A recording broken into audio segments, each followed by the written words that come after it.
very late Christmas, everyone. I hope you had a fantastic stretch of a holiday season. Except for New Year's. It knows what it did. I hope you all got some really cool gifts this year. I personally got this really nice jacket, which is really sick because I don't really like to wear team football shirts out of the fear of my head getting kicked in. And plus, it kind of got that American baseball style. So whenever I'm bored, I can cosplay as one of the Yanks. Tyler, I can't believe you stole my goal. You better believe I did, Jason. And heck you for trying to stop me. Tyler, I know we're arguing, but saying heck? Gosh, darn, you are serious. And then they probably kiss and hug because being mean to one another is frowned upon. Unless you're black, Asian, gay, Latino, anything that's basically not straight white. But speaking of white people and God complexes, I'm back now. After a few days of rest, much like Christ himself, I am here to absolve you of your sins. Except mine is cringe. And my man, I got a stinker for you lot. Good evening, council peoples. You may call me Mistress. No, what you're seeing is not a cut clip from a Star Wars prequel. In spite of her looking like Anakin's apprentice, this is a real thing that really happened in real life and apparently it was in, you guessed it, Florida. The context apparently goes is a gang of dummies apparently appealed their local city council to build them an SEX dungeon. With taxpayer funds, of course. Their motivation is yet unknown, but they were last seen in the Descartes system following Master Vader's orders. In truth, I'm really not sure what their line of thinking was. It's not 100% clear. In Fort Lauderdale, the headline was blunt. Dominatrix attends city commission meeting to demand taxpayer-funded dungeon. I am here standing neutral to the motion approving an agreement for the proprietary purchase of yard waste processing and disposal. The commission was debating a $900,000 solid waste management contract. I do, however, find it interesting that you will spend almost $1 million to hide your secrets down the drain. Hiding that condom I know you used to cheat on your spouse with. So, I propose that you use a quarter of that mill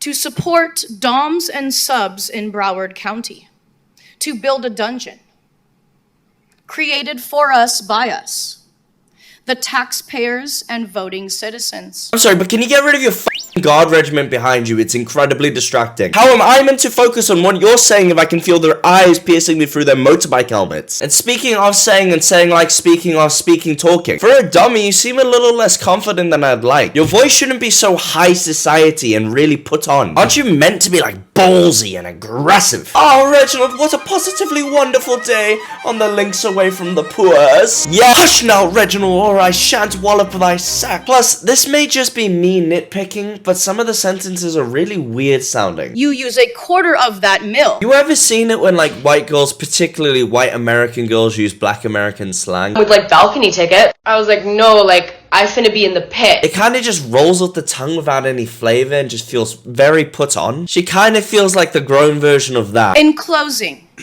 do not let this glamorous look distract you from doing your duty to take my demand. I look forward to spanking each and every single one of you at the new esteemed dungeon. Well, now you're not high society, nor you're using slang. You're just kind of like cartoonishly evil. In public speaking, Brew, you gotta pick a lane. This is very much my Ponzi scheme AS level certificate talking. But you can't be changing your mannerisms in a speech. Or an argument for that matter. The listener, like myself, gets very distracted. Let me give you an example. If MLK suddenly changed his tone from that throat goat thing he does to like a valley girl, the results would be quite jarring. I had a dream that one day, little black girls and little black boys would play together in the street. You know, if MLK wasn't so busy with that like whole civil rights thing, he probably could have been a very successful sports commentator. Yes, she just said she looks forward to spanking commission members. You are dismissed. Okay, thank you. And happy holidays to you. I don't think I'd wish small town government on my worst enemy. It's almost certainly soul crushing, but I think the saddest part is how serious you have to be, even when something absolutely insane happens. No matter what, you still have to be professional and stifle your laugh. I personally feel like there should be some rule that once a year the entire council just gets to roast one random person approaching their bench, just to let out all that built up energy. Next up, the council recognizes Miss Appleby. You may approach the bench. Is this thing on? Okay, right. Hi there, city council members. Thank you for your time. I'm here to discuss the massive plot holes along Clarkton Avenue. Excuse me, ma'am. Sorry to interrupt. Just give us 1 second. Ma'am, do you mean the potholes along Dixon Avenue? Dixon? Dicks in your mouth. What? I said dicks in your mouth, stupid. Sir, this is totally unacceptable. No, what's unacceptable is those raggedy ass shoes with the holes in them. Anyone else wish to speak? One commissioner, though, had a question. City manager, are there any districts that have a dungeon? Not that I know of. Okay, I just wanted to check. You just wanted to check, huh? Gather around, I may have a little conspiracy for all of y'all. There may be some method to the leather-bound madness. So let's just say, in a hypothetical scenario, people in government do tend to be degenerates to some degree. And let's also just say, after a long day of being in power, they want that power stripped away from them. They want to be controlled. And let's just say maybe 1 or 5 of those council members have a humiliation king. Point being, boy, brick the f*** up. Oh, you're embarrassing me at my job. Oh no, I would hate that to happen. What if they're all into it? What if underneath that desk there's a citadel of penis stood at attention staring at us and we don't even know? And this is why city commissioners, at least in Florida, get a bad reputation and are known for being lazy. A simple Google search would have revealed that in Fort Lauderdale, there is this place called the South Florida Dungeon Rental. It bills itself as South Florida's upscale dungeon play space rental and photography space. You can rent equipment and get lessons on being dominated. The city managers should have done a little homework and then led a discussion on the merits of adding another dungeon space with taxpayer-funded help.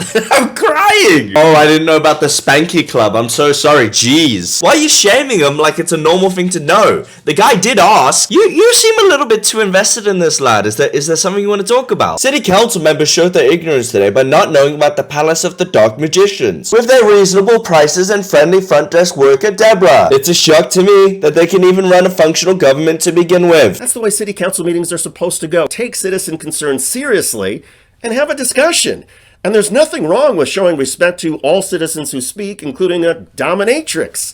She took the meeting seriously, got right to her point, and presented herself and her friends wearing professional S&M formal wear. My boy hella mad. I can't believe that someone would not take Mistress Anna, Mistress Jane, and Mistress Ellie seriously. If my blood wasn't all in my penis right now, my face would be red with anger.